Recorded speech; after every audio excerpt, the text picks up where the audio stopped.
bersama-sama menyatakan perlindungan kepada Bunda Dharma dan Sangha. Bunda Saranang Gacchami, Dhammang Saranang Gacchami, Sanghang Saranang Gacchami, Dutiyampi Buddhang Saranang Gacchami, Dutiyampi Dhammang Saranang Gacchami, Dutiyampi Sanghang Saranang Gacchami, Tatiyampi Buddhang Saranang Gacchami, Tatiyampi Dhammang Saranang Gacchami, Tatiyampi Sanghang Saranang Gacchami. Marilah dan mengkonsumsi zat yang menyebabkan ketagihan.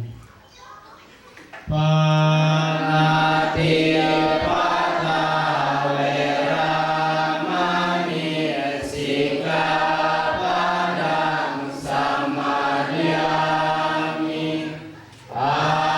animarana weramani sikapadang samadhyami, Kamesu nicacara weramani sikapadang samadhyami, Musawada weramani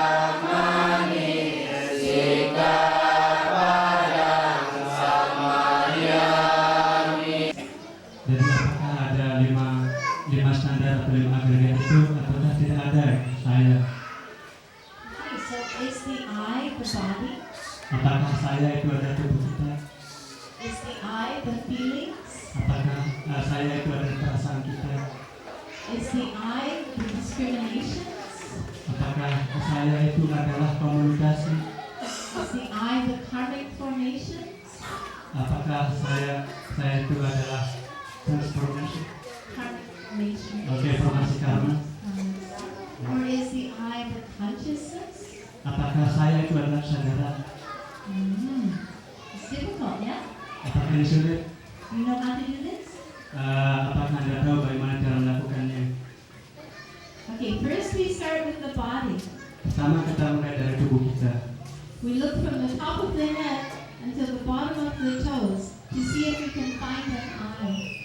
Kita mulai dari kepala kita sampai dasar di kaki kita. Apakah kita bisa menemukan siapa itu saya, di mana itu saya?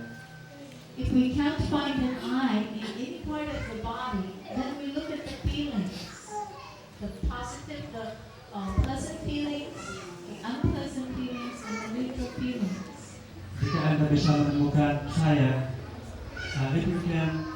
ah, If we cannot find it in the body, we look through the feelings. ketika kita tidak bisa menemukannya di tubuh kita, kita lihat di perasaan kita. If we can't find an eye among the feelings, we look at the discriminations. Jika kita tidak bisa menemukannya di perasaan, kita lihat di komunikasi. If we can't find an eye there, we look through the karmic formations. Jika tidak bisa, kita bisa melihatnya di formasi karma. If we can't find an eye there, we look through the consciousness. Jika kita tidak bisa menemukan I atau saya di sana, kita bisa melihatnya di kesadaran. If there's 6 consciousnesses, right? Ada 6 kesadaran, ya kan?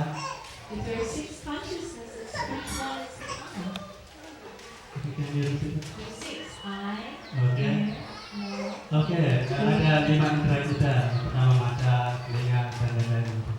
Ah, so which one is the I? Yang mana ke saya? Oh.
So generate loving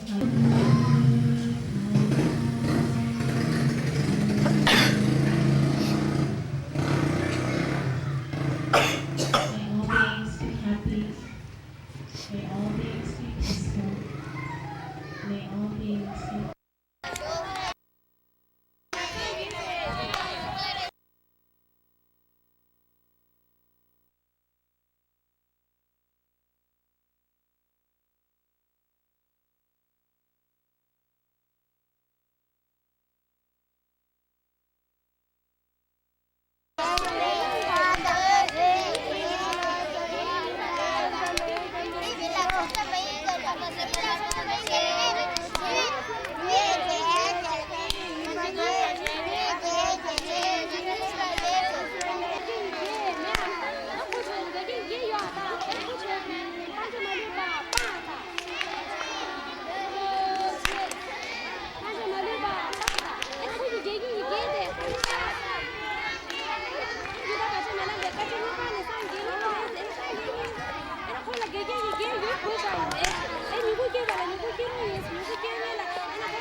videotaping. Ah, And you'll see that there's a red light here. That means it's recording. Recording. And it's recording sound also. Okay. What's it's for? Hmm? What's this? Oh, zoom. Zoom. Zoom in and out. Okay, try it. Anything. You see? No. Okay. You're zooming. Okay, you're here. And now here, you're going closer. Ah, okay, okay. Now you're going farther. So it's kind of opposite. Okay, I understand. But the important thing is not to drop it. Okay. So great. now we can turn it on.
Can you tell me about who is your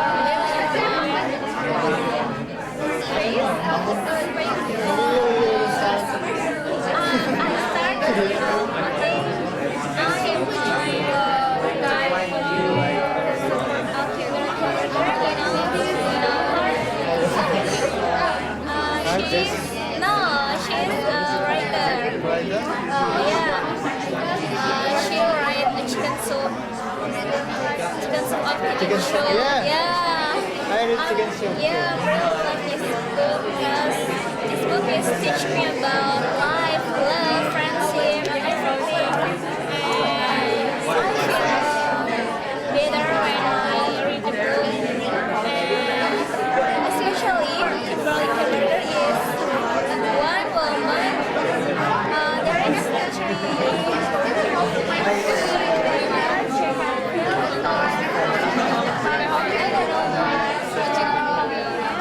Hello, my name is Lee. I'm from Vietnam. The person that I really admire is my professor. She's from Philippines. I admire her because she's a very successful woman. Now she works for the United Board. It's an organization, international organization which supports higher Christian education. I learned a lot from her. She not only successful in her career, but she's also successful in her family. Like she has a very supportive husband and two lovely children, like a girl and a boy. And they are also successful in their study. So she's like a model for me, like this kind of independent and smart woman, but still can have a happy family. Yeah, that's it. Thank you. Cheek kissing, perhaps, but don't do that. Yeah. It's really dangerous, sensitive. Yeah. Hugging. There's some traditions that touch like hongi. Hongi from Maori, New Zealand. They do hongi. So you touch your nose and your forehead. That's hongi. And when you pass people, what will you do?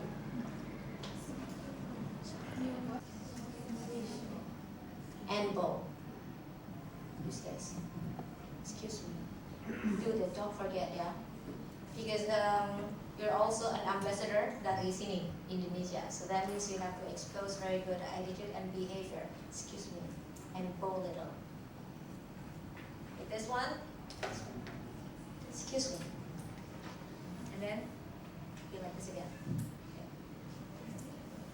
So you will realize that they exist. Mereka ada di situ. Not like this. Because that happens. Students do that, right? And also when you give and take something, you give something and take something. How? How to give something? Both hands?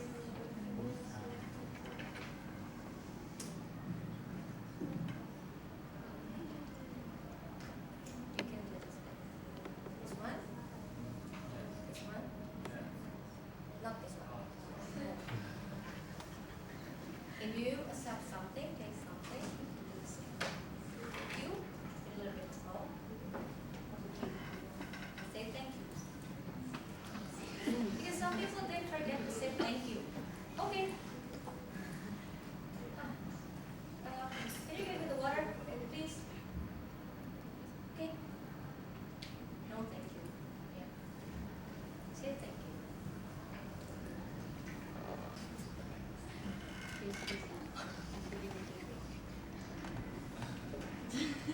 Let me ask Daniel, if you could give additional information about getting Sum it up. Smile, say hello, introduce yourself. I also wait for them to do the gesture because I'm not sure how they will greet me. Like sometimes in Islamic culture, for example, if you're female or male, shaking hand is not so appropriate for some people. So I think taking the cue from the other person is good. Okay. Yeah. Taking the cue. Or this one, you don't see shakes from female because of the Islamic traditions, for example. Maybe they're afraid of you. Shake your hands because some women here are wearing a bow means something here with a slide from 15 degrees, a little 30 degree, 45 degree. But here in Japanese society, we also have this one. But like the 45 degree, just hello. That's enough. Okay. Then approaching people. And greetings. Yeah, how are you? Yeah. Morning. Sugeng Injang, Sugeng Siang, Sugeng Galut, breaking the ice. You have polite and impolite questions. Polite and impolite questions. Impolite questions, what are they? Age, okay. So don't ask about age. What do you make? Mungkin ya, because some people will give you name cards and then it says something, mention, oh, so you're here, so how much money do you make every month, right? Others? Impolite questions? Yeah. Family, children, age, marriage, salary, what else? Political orientations, political views. You'll end up in arguments nanti. Do you talk about politics? Yeah. Other than that, sexuality? No? Are you sure? Sure. What about if there are people who consider themselves neither men or women? What about third gender? There's no third gender? For you, there's no third gender. Okay, here. However, there are people that, biologically speaking, perhaps they men or women, but genders itu not sex ya. Kalau sex, men and women, but genders it's cultural constructions. Yeah, the idea. So third gender ya ada, will you ask, are you a man or are you a woman? Because I'm so sorry that when Ibu Lexia and I went to a community center several days ago, people had an idea that Professor Lexia was a man. Yeah, they thought that Professor Lexia was a man. Then, oh, maaf, that's in the public because they didn't know, because they think that monks, Buddhist monks, only men. They didn't know that other Buddhist nuns. And if you see the nuns, they also punya bald heads. Yeah, they shave their hair. So you should be careful with this. Yeah. When I invited Ibu Lexia to my campus too to give a lecture, and even my boss thought that Professor Lexia, he addressed Professor Lexia with he, and I said no, because he never saw a nun before. Gitu ya, so that happens. So you should be careful. Okay. Teman-teman saya pikir udah hafal ya. Zaman Gus Dur ditambah 1 ditambah Konghucu. Jadi tapi yang jadi masalahnya apa? Masalahnya adalah warga negara kita itu memeluk lebih dari 200 agama Indonesia itu. Oke? So in 2005, Indonesia ratified the ICCPR, which is the International Convention of Civil and Political Rights.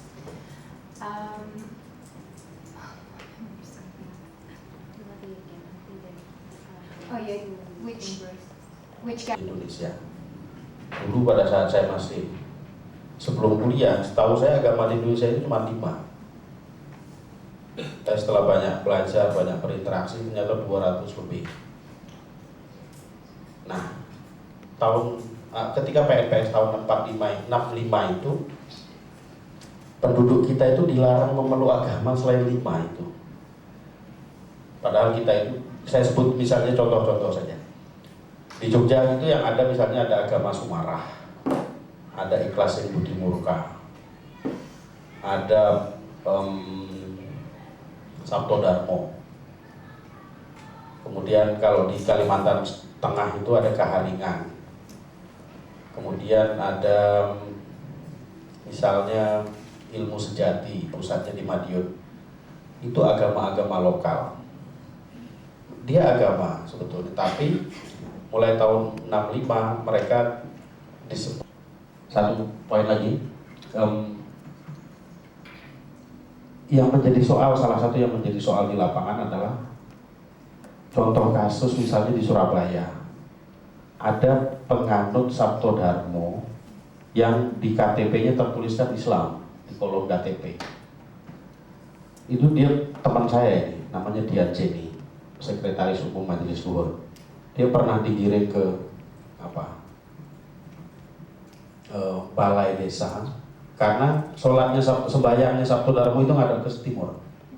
Sementara I'm honored to be the moderator for this panel, and the title of the subject of the speeches today is the future of Buddhist feminism. Ellen has published a book and articles on women, language, violence, and religion. She is currently writing about Buddhist women's leadership and about conflict in social media. Carol? Thank you for attending our panel this morning, and I would like to thank the conference organizers and workers. I'm really very grateful for the opportunity to speak this morning. So, women have always assumed leadership roles. Historically, Spiritual progress of Bhutanese women. Thank you. Very good morning to all the venerable. I would also like to apologize to the translators because my paper is too long to read, so I have to summarize it.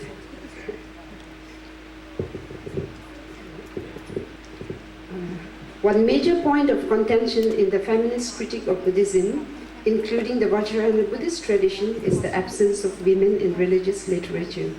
Women masters, apart from their names, since almost nothing else is known about them.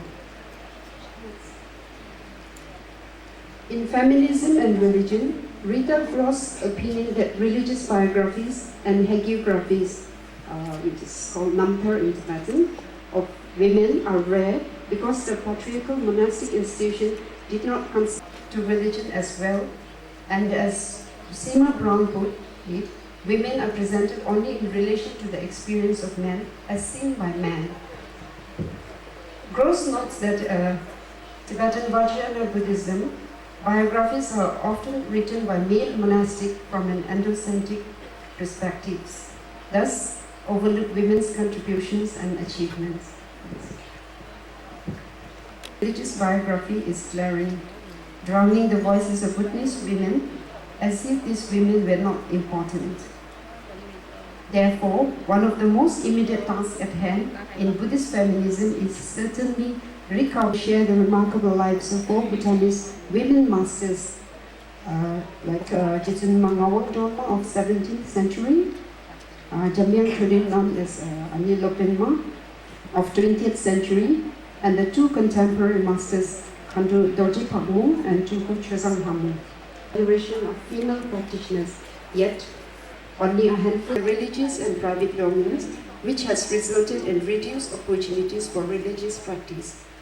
These women have not been able to realize their fullest spiritual potential, and many crave to male bodies in their next life. Furthermore, Himalayan Buddhist women lack access to role models of their own gender.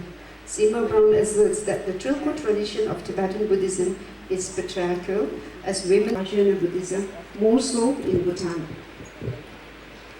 Until recently, there were no attempts to document and publish literature pertaining to the lives of accomplished female masters in masters of the Tibetan Vajrayana tradition come down to us through oral stories which have kept alive in the collective memory of the people who were associated with these masters.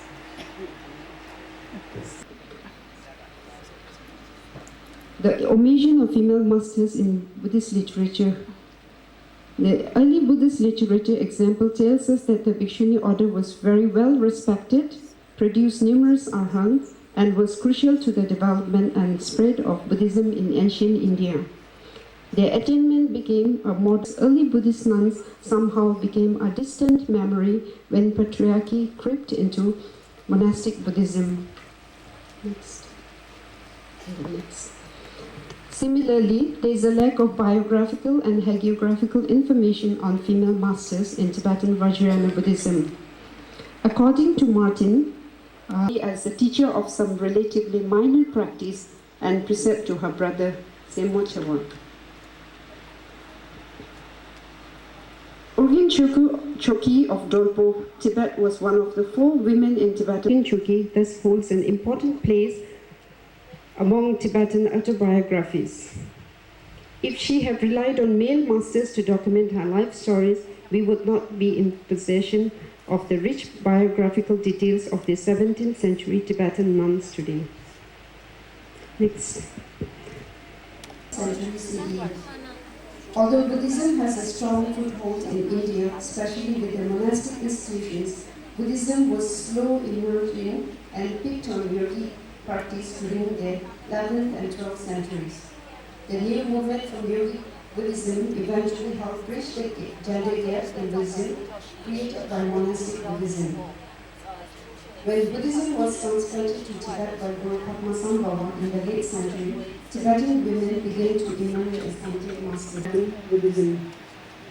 According to Bokar and Buji, their rank was then equal to that of men. They could teach, give empowerment, and accomplish all the activities of the Dharma. Martin identified 6 categories of eminent Buddhist women in Vajrayana Buddhism, such as prophet, disciple. Some of these women are remembered just because they are from the illustrious families, or were founder of nunneries, or the abbess of the nunnery. So I will be talking now on some of the great female masters of Bhutan. The first one is Ali Chukunzangmo of the 17th century proposal with a song of freedom law. Today she is specially remembered because of her connection to Dhamisi Monastery, which is in Eastern Bhutan, founded by this particular monk in 1511. Dhamisi houses Ali Chukunzangmo's relics, which is Kudung, which is considered the most important relic in that monastery. He and Mother Nun, Gelongwa Sanghamita, was popular big songs of their time. A human-sized caterpillar trapped under the huge unbreakable stone at the time of digging the foundation stone of the monastery, who had been trapped for eons as the result of negative deeds in the past life. Ani Chukunzangmo, the wisdom Dharkini, was predestined to free the tormented insect, and from there on, the annual grain. She completed 2 rounds of 3 years retreat, and towards the end of her 6 years retreat, a torma, which is a ritual cake, on the shrine in her retreat houses became as fresh as on the 6 fellows. Due to her extensive learning, she was appointed the abbess of Jachung Karmo Nunnery at the young age of 25. One day, upon completion of 1,000 sets of Nyungni, she was invited to one of the monastery to lead a puja, the Nyungni, or in Tibetan we call it Jaksamba. Dorji Parmo went to Ziluka Nunnery in Thimphu, the capital city, when she was 1.5 years old. Dorji Parmo escaped to Darjeeling, East India, and stayed in Sonaga under His Holiness Kalu Rinpoche for a year. And then, on an advice of Dr. Ngawang Khenrab and Ayan Rinpoche, she went to South India under His Holiness Kalu Rinpoche for 12 years to take picture of this Ani Juku. It's very rare to see the women, the masters, the female masters giving blessings. So we have this now. It is my sincere hope that this stories will inspire female practitioners throughout the world, and especially in Bhutan, to demonstrate that enlightenment is not solely a male. It's got a very long title. She, a second. I wrote through her most recent book is Religious Diversity, What's the Problem? Buddhist Advice for Flourishing with Religious Diversity. Let's see. She teaches Buddhist meditation and Dharma to several Buddhist communities.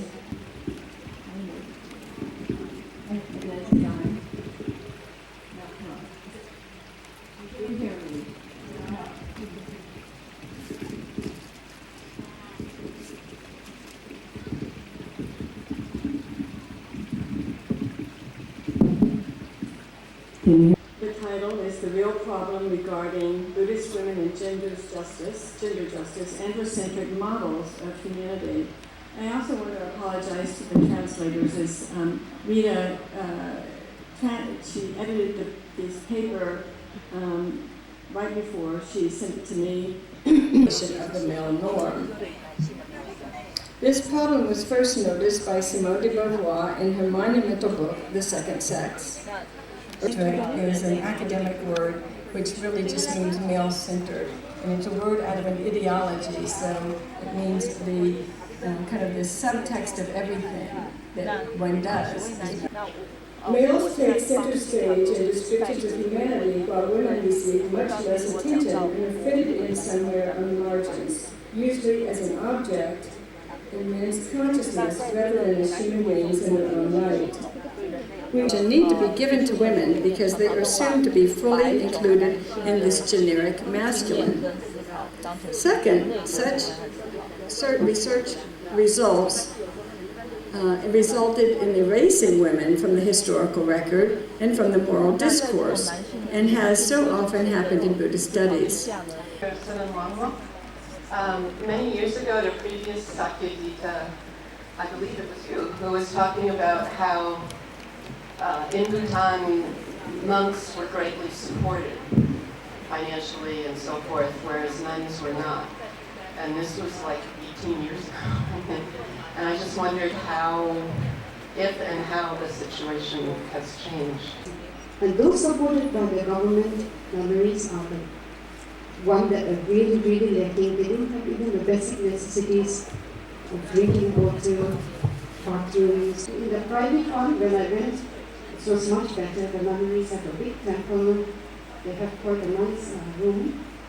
And then they also have this particular nunnery that I went to. For 9 years, they have to go to another place because I don't have enough. But still, it is much, much better than comparing to the government side.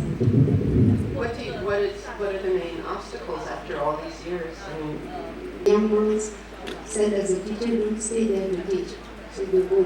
And then the salary that they are paid is not high. So I think it is also because of the reason. And also the places are very remote in the mountainside. Very difficult to get the teachers. National Buddhist College. I would like to direct this question also to Venerable Sumo. The case of the Sanghamita, I see in this conference you have a very large number of female monastics and supporters. But I think this is not enough. So my question is, Madam, do you happen to have the ratio of female monastic against male monastic in Bhutan? Yeah, according to the past few years, I know that the nuns number is not even 1,000. In Bhutan, it's about 900 plus, less than 1,000. Brother Hui is saying we were classmates in the same college, International Buddhist College, and he's furthering his master's program now, he's doing his PhD. So I'm sure he will look for a lot of data. What I want to is share my experience when one of the paper is Buddhism in China, how Buddhism went to China. And then he paused and said, there are no nuns of great significance in China. There's none, and when I looked through, there was none. So I remember Miss Fries, is it Anne Fries, who did a 1-year research in China, and she could isolate many nuns for importance and highlighted in the Vietnam conference eminent Buddhist historians, especially Asian women historians, who would go into all this data.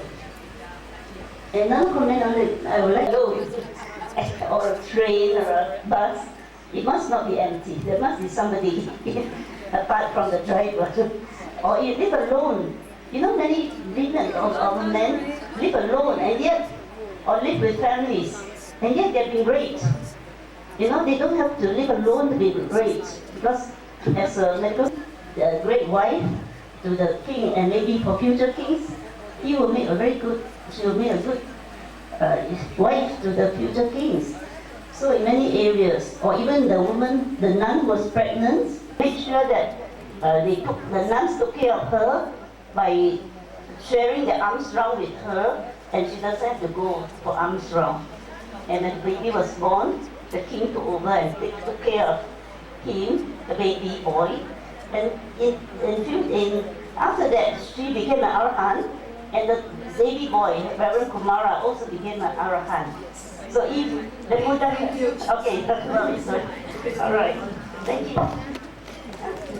Or monastics and male monastics.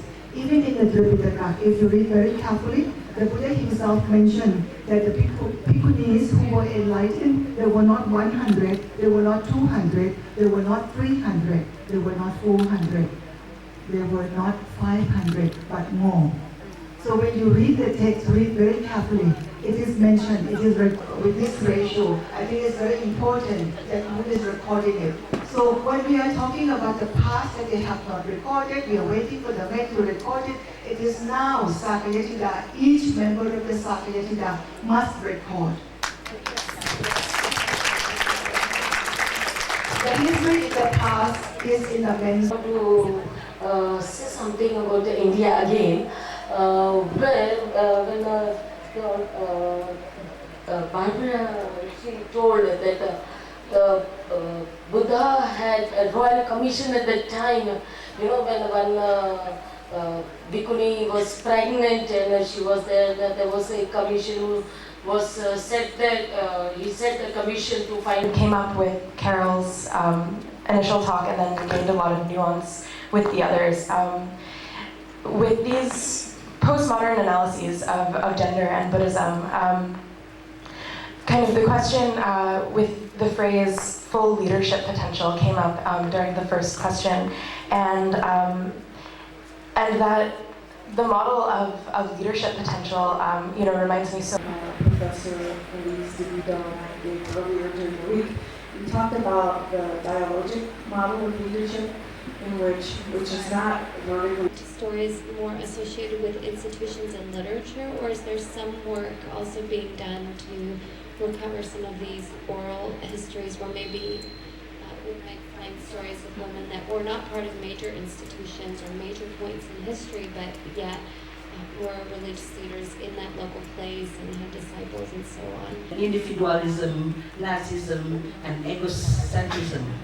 So it is like, my question is, it will be the end of feminism that all the feminists of many feminist situations right now, we understand feminism as an idea, as a movement to see, to analyze the power relations that all in our localities, where the power relation between men and women, states and the populations, and the oppressions. 하는지 제가 요즘 굉장히 많이 튼튼하게 많이 가는데 컨퍼런스도 아주 그거 심심하고 했는데 어떻게 20년 동안 그게 무슨 건설자 배우는지 어디 외국 생기는데 근데 저 왜 자기 생각을 왜 그렇게 많이 여자들 마음이 많이 약하게 생기는 것 같았어요.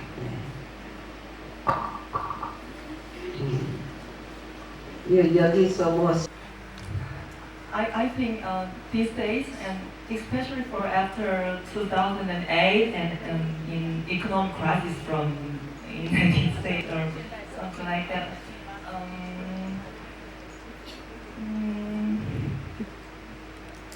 people must think about không thành lập một đoàn tăng đoàn của nữ giới để chúng ta có một cái sức mạnh để chúng ta làm việc cho công việc hoàn pháp của chúng ta ở Bhutan. Chị Độc ạ. Hello. Yes. Why the Bhutanese not gather together and become a sangha, like a sangha, and work together to support each other, and from that kind of network, it's going to support you and going to get the much stronger effort, and then you will get more. In the past, the nuns are very difficult to come together because the monasteries are situated very far from each other. Together, so they're helping to bring nuns together to hold a workshop, seminars, and then conferences, and also meet together, and it's coming around. But this is just recently started, so it will be split sometime to help each other. But the nuns project also is getting funds from outside, so it is not much that they can do because the government themselves is not doing any problem.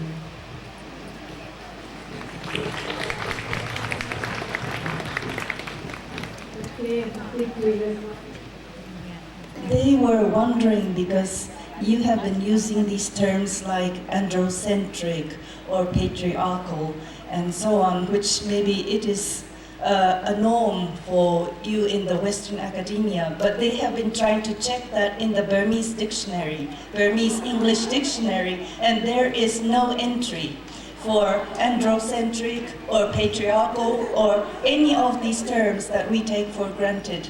So they were, thank you.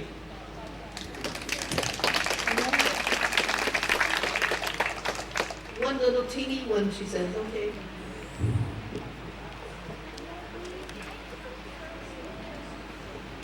This is the same. Pita Tipataya.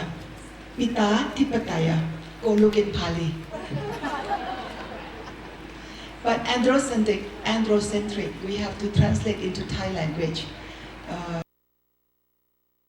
as a center. Have to. Miana Pandarica to present a token of thanks to our moderator and our wonderful panelists. A few announcements, if you will please pay attention to the show, and the alternative will be the a Korean feature film. So that's the advanced focus group meeting. So we would like to have the those of you coming from the same area, same country, if possible, try to get together and to talk about your ideas to share. For example, if you are from the States, you can go to Dr. Luis DeVito, and if you're from Canada, go to Gianta, or president of and for the focus group, we welcome ideas. Okay, we welcome leaders. So if you have any thought about forming plans, all right, and please make sure you put down your name and contact there and pass to me as soon as possible for the focus groups. And there's a request from you could please, before your presentation, your panel, come to our translation booth, so that you can show our translators, about your plan. They will make their job much easier. Thank you.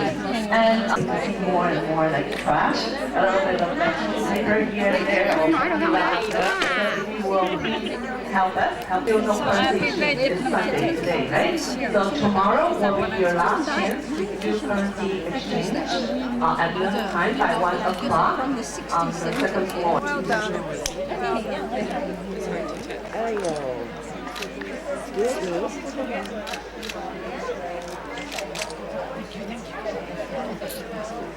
As long as you prepare it, I'll get it from you. Yeah, she's well photographed. You should be in this too. Sure. Oh, yeah. Who's thinking?